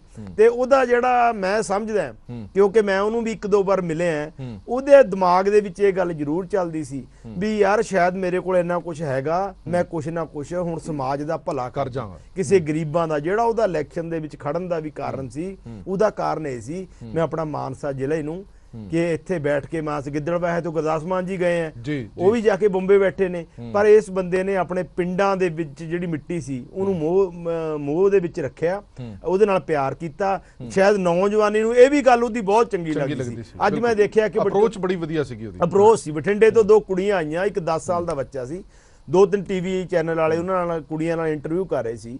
ਉਹਨਾਂ ਨੇ ਬੜੀ ਵੱਡੀ ਗੱਲ ਕਹੀ ਕਿ ਮੈਂ ਅੱਜ ਤੱਕ ਇਹ ਕੋਈ ਧੀ ਭੈਣ ਦੇ ਬਰਖਲਾਫ ਕੋਈ ਗਾਣੇ ਦੇ ਵਿੱਚ ਲਫ਼ਜ਼ ਇੰਨਾ ਸਤਿਕਾਰ ਉਹਨੇ ਧੀਆਂ ਨੂੰ ਦਿੱਤਾ। ਤੇ ਦੂਜੀ ਗੱਲ ਕਿ ਜਦੋਂ ਕਿ ਉਹਨੂੰ ਮਿਲਣ ਬੰਦਾ ਜਾਂਦਾ ਸੀ, ਜਿੱਦਾਂ ਆਮ ਲੋਕਾਂ ਦੀ ਆਦਤ ਹੁੰਦੀ ਕਿ ਬਾਹਰ ਬੈਠੋ ਅੱਧਾ ਘੰਟਾ ਮਿਲਣਗੇ, ਉਹਨੇ ਹਰੇਕ ਬੰਦੇ ਨਾਲ ਹੱਸ-ਮੁੱਖ ਕੇ ਜਿਹੜੀ ਹੈਗੀ ਸੈਲਫੀ ਆ ਫੋਟੋ ਲੈ ਕੇ ਖਿੱਚਦਾ ਸੀ। ਉਹ ਸਾਡੇ ਪੰਜਾਬ ਦੇ ਲਈ ਮੇਰਾ ਖਿਆਲ ਬਹੁਤ ਵਧੀਆ ਸੀ। ਜਿਹੜਾ ਡਰ ਭੈ ਸੀ ਲੋਕਾਂ ਦੇ ਵਿੱਚ ਵੀ ਜਦੋਂ, ਉਹਦਾ ਕਾਰਨ ਕੀ ਸੀ ਵੀ ਜਦੋਂ ਐਡਾ ਵੱਡਾ ਸਟਾਰ ਇੱਕ ਪਿੰਡ ਦੇ ਵਿੱਚ ਰਹਿ ਰਿਹਾ ਹੈ ਤਾਂ ਆਮ ਲੋਕਾਂ ਨੂੰ ਕੋਈ, ਸਰਕਾਰ ਵਾਸਤੇ ਵੀ ਬਹੁਤ ਵਧੀਆ ਮੈਸੇਜ ਸੀ। ਹਾਲਾਂਕਿ ਸਰਕਾਰ ਨੂੰ ਉਹਦੀ ਬਿਲਕੁਲ ਜਿਹੜੀ ਜ਼ਿੰਮੇਵਾਰੀ ਸਰਕਾਰ ਦੀ ਬਣਦੀ ਸੀ, ਮੇਰਾ ਖਿਆਲ ਹੈ ਉਹਨੂੰ ਜਨਤਕ ਨਹੀਂ ਸੀ ਕਰਨਾ ਚਾਹੀਦਾ ਸਿਕਿਉਰਿਟੀ ਨੂੰ, ਜਾਂ ਤਾਂ ਫਿਰ ਸਰਕਾਰ ਇਹ ਵੀ ਕਰੇ। ਇਹ ਸਾਡੇ ਪੰਜਾਬ ਦੇ ਬੱਚੇ ਸੀ, ਚਾਹੇ ਨੰਗਲ ਅੰਬੀਆਂ ਸੀ, ਚਾਹੇ ਸਿੱਧੂ ਸੀ, ਇਹਨਾਂ ਨੇ ਜਿਹੜੀ ਦਿੱਲੀ ਵਾਲੇ ਬੰਦੇ ਇੱਥੇ ਆ ਕੇ ਬੈਠੇ ਆ ਉਹਨਾਂ ਨੂੰ ਕਿੰਨੀ ਸਿਕਿਉਰਿਟੀ ਦਿੱਤੀ ਹੋਈ ਹੈ। ਸਾਡੇ ਪੰਜਾਬ ਦੇ ਬੱਚੇ ਤਾਂ ਮਰ ਰਹੇ ਆ ਇੱਥੇ, ਉਹ ਵੀ ਜਨਤਕ ਕਰ ਦੇਣੀ ਚਾਹੀਦੀ ਹੈ ਕਿ ਕਿਸੇ ਬੰਦੇ ਨੂੰ ਕਿੰਨੀ ਸਿਕਿਉਰਿਟੀ ਦਿੱਤੀ ਹੈ। ਜਿਹੜੀ ਆਵਾਮ ਹੈ ਉਹ ਤੁਹਾਨੂੰ ਉਹਨੇ 92 ਵਿਧਾਇਕ ਚੁਣ ਕੇ ਦਿੱਤੇ ਹੈ, ਤੁਹਾਨੂੰ ਕੀ ਹੈ ਉਹਨਾਂ ਨੂੰ ਵੀ ਜਨਤਕ ਕਰ ਦਿਓ ਕਿ ਕਿਹੜੇ ਬੰਦੇ ਨੂੰ ਕਿੰਨੀ ਤੁਸੀਂ ਸਿਕਿਉਰਿਟੀ ਦਿੱਤੀ ਹੈ। ਸਾਧੂ ਸਿੰਘ ਬਰਾੜ ਸਾਹਿਬ, ਕੀ ਮੰਨਦੇ ਹੋ ਕਿ ਸਰਕਾਰ ਦੇ ਸਾਹਮਣੇ ਹੁਣ ਸਭ ਤੋਂ ਵੱਡੀ ਚੁਣੌਤੀ ਕੀ ਹੈ? ਅਜਿਹੇ ਹਾਲਾਤ ਬਣ ਗਏ ਕਿਉਂਕਿ ਭਗਵੰਤ ਮਾਨ ਸਾਹਿਬ ਦੀ ਇੱਕ ਸਿਫਤ ਹੈ ਕਿ ਉਹ ਹਰ ਮੁੱਦੇ ਤੇ ਆ ਕੇ ਬੇਬਾਕੀ ਨਾਲ ਬੋਲਦੇ ਨੇ, ਪਰ ਇਹ ਇੱਕ ਮੁੱਦਾ ਅਜਿਹਾ ਲਗਭਗ 48 ਘੰਟਿਆਂ ਤੋਂ ਵੱਧ ਦਾ ਸਮਾਂ ਹੋ ਗਿਆ ਇਹ ਸਾਰੇ ਵਰਤਾਰੇ ਨੂੰ, ਔਰ ਉਹ ਖੁੱਲ ਕੇ ਬੋਲ ਵੀ ਨਹੀਂ ਪਾ ਰਹੇ ਇਸ ਮੁੱਦੇ ਤੇ, ਉਹ ਆਪਣਾ ਬਿਆਨ ਵੀ ਨਹੀਂ ਚੰਗੀ ਤਰ੍ਹਾਂ ਰੱਖ ਪਾ ਰਹੇ। ਇਸ ਘੁੰਮਣ ਘੇਰੀ ਦੇ ਵਿੱਚ ਸਰਕਾਰ ਫਸੀ ਹੋਈ ਹੈ। ਤੁਹਾਨੂੰ ਕੀ ਲੱਗਦਾ ਕਿ ਸਭ ਤੋਂ ਵੱਡੀ ਚੁਣੌਤੀ ਕਿ ਸਰਕਾਰ ਇਸ ਮਸਲੇ ਨੂੰ ਕਿਵੇਂ ਹੱਲ ਕਰ ਸਕਦੀ ਹੈ? ਦੇਖੋ ਹਰਪ੍ਰੀਤ ਜੀ, ਜਿਹੜੀ ਇਹ ਬਿਆਨ ਨਾ ਆਉਣਾ ਜਾਂ ਕਰਨਾ, ਇਹ ਪਿਛਲੇ ਕੁਝ ਸਮੇਂ ਤੋਂ ਪੰਜਾਬ ਦੇ ਵਿੱਚ ਇੱਕ ਨਵੀਂ ਰਵਾਇਤ ਬਣ ਗਈ ਹੈ ਕਿ ਮੀਡੀਆ ਦੇ ਨਾਲ ਪ੍ਰੈਸ ਕਾਨਫਰੰਸ ਕਰਨਾ ਹੈ, ਮੀਡੀਆ ਦੇ ਸਾਹਮਣੇ ਨਹੀਂ ਆਉਣਾ, ਸਿਰਫ ਇੱਕ ਆਪਣਾ ਪ੍ਰੈਸ ਨੋਟ ਕੱਢੋ ਜਾਂ ਵੀਡੀਓ ਤੇ ਮੈਸੇਜ ਪਾ ਦਿਓ, ਉਹ ਹੈ। ਹੁਣ ਇਹੋ ਡੀਜੀਪੀ ਦੀ ਉਹਦੇ ਗੱਲ ਹੋਈ। ਮੇਰਾ ਇਹ ਮੰਨਣਾ ਹੈ, ਮੇਰੇ ਆਪਣੀ ਜ਼ਿੰਦਗੀ ਦੇ ਤਜਰਬੇ ਤੋਂ, ਮੀਡੀਆ 'ਚ ਮੈਂ ਲੰਬੇ ਸਮੇਂ 1965 ਤੋਂ ਆ, ਕਿ ਜਿੰਨਾ ਤੁਸੀਂ ਖੁੱਲ੍ਹ ਕੇ ਮੀਡੀਆ ਦੇ ਨਾਲ ਜੁੜੇ ਰਹੋਗੇ, ਮੀਡੀਆ ਨੂੰ ਗਲਤਫਹਿਮੀਆਂ ਉਹ ਦੂਰ ਹੋ ਜਾਂਦੀਆਂ। ਉਹਨਾਂ ਨੇ ਜਿਹੜਾ ਸਵਾਲ ਪੁੱਛਣਾ ਤੁਹਾਡੇ ਕੋਲ ਉੱਥੇ ਪੁੱਛ ਲੈਂਦੇ ਆ। ਇਸ ਵੇਲੇ ਜੋ ਮੀਡੀਆ ਨੂੰ ਸਭ ਤੋਂ ਵੱਡੀ ਸਮੱਸਿਆ ਆ ਰਹੀ ਹੈ ਕਿ ਜਦੋਂ ਉਹਨਾਂ ਨੇ ਕੋਈ ਸਪਸ਼ਟੀਕਰਨ ਲੈਣਾ ਹੁੰਦਾ ਹੈ ਉਹਨਾਂ ਸਾਹਮਣੇ ਤਾਂ ਫਿਰ ਜੋ ਕੁਝ ਇਨਫੋਰਮੇਸ਼ਨ ਆਏਗੀ ਉਹ ਸਿੰਗਲ ਕਮਿਊਨੀਕੇਸ਼ਨ ਹੈ, ਆਪਣੀ ਗੱਲ ਕਹਿ ਕੇ ਤੁਸੀਂ ਚਲੇ ਜਾਣਾ, ਉਹ ਕਹਿ ਕੇ ਤੁਰ ਜਾਂਦੇ ਆ। ਲੇਕਿਨ ਉਹਦਾ ਸਪਸ਼ਟੀਕਰਨ ਦੇਣਾ ਬਹੁਤ ਜ਼ਰੂਰੀ ਹੁੰਦਾ, ਜਿਹੜਾ ਤੁਸੀਂ ਫਿਰ 2 ਦਿਨ ਬਾਅਦ ਦਿਓਗੇ ਜਦੋਂ ਨੂੰ ਬਹੁਤ ਮੀਡੀਆ ਡੈਮੇਜ ਕਰ ਚੁੱਕਿਆ ਹੁੰਦਾ ਹੈ। ਇਹ ਇੱਕ ਨਵੀਂ ਰਵਾਇਤ ਜਿਹੜੀ ਬੜੀ ਹੈਰਾਨੀਜਨਕ ਹੈ। ਬਾਕੀ ਹੁਣ ਰਹੀ ਪ੍ਰਸ਼ਾਸਨ ਦੇ ਸਾਹਮਣੇ ਜਿਹੜੇ ਚੁਣੌਤੀਆਂ ਜਾਂ ਸਰਕਾਰ ਦੇ, ਹਰਪ੍ਰੀਤ ਜੀ ਇਹ ਹੌਲੀ ਹੌਲੀ ਕੋਟਕਪੂਰਾ ਬਰਗਾੜੀ ਗੋਲੀ ਕਾਂਡ ਤੋਂ ਲੈ ਕੇ ਅੱਜ ਤੱਕ ਪ੍ਰਸ਼ਾਸਨ ਪੁਲਿਸ ਤੇ ਦੇ ਹੌਲੀ ਹੌਲੀ ਬਹੁਤ ਬੁਰੀ ਤਰ੍ਹਾਂ ਉਹਦੇ ਤੇ ਅਸਰ ਹੋ ਚੁੱਕਿਆ। ਕੋਈ ਮੰਨੇ ਚਾਹੇ ਨਾ ਮੰਨੇ, ਮੇਰੇ ਨਾਲ ਕੋਈ ਸਹਿਮਤ ਹੋਵੇ ਚਾਹੇ ਨਾ ਹੋਵੇ, ਲੇਕਿਨ ਪੁਲਿਸ ਦਾ ਡਿਮੋਰਲਾਈਜ਼ ਹੋ ਜਾਣਾ ਸਭ ਤੋਂ ਵੱਡੀ ਖਤਰਨਾਕ ਗੱਲ ਹੁੰਦੀ ਹੈ। ਕਿਸੇ ਵੀ ਗੈਂਗਸਟਰ ਨਾਲ ਡੀਲ ਕਰਨਾ, ਉਹਨੂੰ ਪਤਾ ਮੇਰੇ ਬੱਚੇ ਹੈ, ਉਹਨੂੰ ਪਤਾ ਮੇਰਾ ਪਰਿਵਾਰ ਹੈ। ਪੁਲਿਸ ਅਫਸਰ ਨੂੰ, ਜਿਹੜਾ ਪੁਲਿਸ ਅਫਸਰ ਉਹਦੇ ਨਾਲ ਪੰਗਾ ਲਏਗਾ, ਜੇ ਉਹਨੂੰ ਪਤਾ ਹੋਵੇ ਕਿ ਮੇਰੀ ਪਿੱਠ ਤੇ ਕੋਈ ਖੜਾ ਹੈ, ਬਹੁਤ ਵੱਡੀ ਲੀਡਰਸ਼ਿਪ ਖੜੀ ਹੈ, ਪੂਰੀ ਸਰਕਾਰ ਹੈ ਜਿਹੜੀ, ਉਹ ਮੈਨੂੰ ਕੋਈ ਡਰ ਨਹੀਂ, ਤਾਂ ਹੀ ਤੁਸੀਂ ਉਹਨਾਂ ਦੇ ਨਾਲ ਮੁਕਾਬਲਾ ਕਰ ਸਕਦੇ ਹੋ। ਜੇ ਤੁਸੀਂ ਪੁਲਿਸ ਨੂੰ ਸਿਰਫ ਯੂਨੀਫਾਰਮ ਪਵਾਤੀ ਹੈ ਤਾਂ ਉਹਨਾਂ ਨੂੰ ਕਹੋ ਜੀ ਤੁਹਾਡੇ ਕਾਨੂੰਨ ਆ ਕਹਿੰਦਾ ਹੈ, ਕਾਨੂੰਨ ਵੀ ਬਹੁਤ ਕੁਝ ਕਹਿੰਦਾ ਹੈ। ਗੈਂਗਸਟਰ ਕਾਨੂੰਨ ਦੇ ਦਾਇਰੇ 'ਚ ਨਹੀਂ ਆਉਂਦੇਗੇ, ਉਹਨਾਂ ਕੋਲੇ ਹੋਰ ਰਸਤੇ ਬੜੇ ਹੁੰਦੇ, ਪੁਲਿਸ ਨੂੰ ਵੀ ਉਹੀ ਹੱਥ ਕੰਡੇ ਅਪਣਾਉਣੇ ਪੈਂਦੇ ਆ। ਇਹ ਇੱਕ ਸਮਾਂ ਹੁੰਦਾ ਹੈ ਜਿਹਦੇ ਵਿੱਚ ਪੁਲਿਸ ਨੂੰ ਦਲੇਰੀ ਨਾਲ ਜਾਂ ਹੋਰ ਕੰਮ ਕਰਨੇ ਪੈਂਦੇ ਆ, ਪਰ ਉਹਨਾਂ ਨੂੰ ਪਿੱਛੋਂ ਇਹ ਵੀ ਹੋਣਾ ਚਾਹੀਦਾ ਕਿ ਸਾਡੇ ਪਿੱਛੇ ਕੋਈ ਖੜੀ ਧਿਰ। ਤੋ ਇਹ ਜਿਹੜੀ ਚੀਜ਼ ਅੱਜ ਜਿਹੜੀ ਬਹੁਤ ਗੰਭੀਰ ਸਥਿਤੀ ਬਣ ਚੁੱਕੀ ਹੈ, ਚਾਹੇ ਕੋਈ ਲੋਕੀ ਮਹਿਸੂਸ ਕਰਨੇ ਚਾਹੇ ਨਾ, ਮੈਂ ਬੜੀ ਬਰੀਕੀ ਨਾਲ ਇਹਨੂੰ ਵੇਖ ਰਿਹਾ, ਕਿਉਂ ਨਹੀਂ ਪੁਲਿਸ ਦਲੇਰੀ ਕਰ ਰਹੀ, ਜਾਂ ਕਿਉਂ ਗੈਂਗਸਟਰ ਇੰਨੇ ਪਲਪਲ ਲਾਪੇ ਹੋਣ?